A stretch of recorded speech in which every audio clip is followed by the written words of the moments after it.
صحابه کرام به دې ډېر زیات محتاط وو چې اسنه د مونږ د لاس چرته مؤمن ایماندار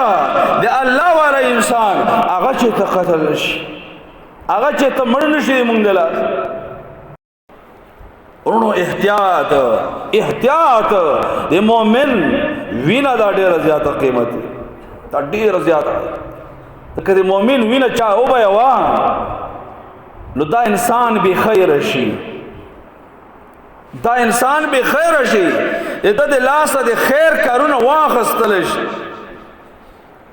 ډېر د خیر دروازې په انسان باندې بنديږي د توجنا د مؤمن د قتل له وجنا حدیث کې دی رسول الله نے فرمائی لن يزال المؤمن في فسحة من دینه انسان ته همیشه په دین کې فراخي وي عمل وته ملاويږي دغه یو سړی ډیر زیات کمزور ایم دا بیا هم کله په دیني یو عمل باندې عمل وکا کله یو بل عمل باندې عمل وکا خو څنګه په دې ایمان دی وجنا په دې خیر کې انسان استعمالېږي یو خیر ته برازي یو خیر به نه صادرېږي لن يزال المؤمن في فسحة من دينه بدل کې فراخي وي دته کيو عمل دې پاس شي بل عمل وکي بل کار ته نه دین پاتې شي بل کار کې الله استعمال کی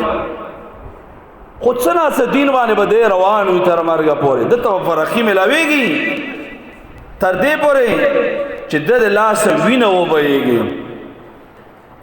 چې د لاس دین د وینه وبېږي یو نه حقا ادله د خیرونه واغستل چې به خیر انسان ته نه جوړي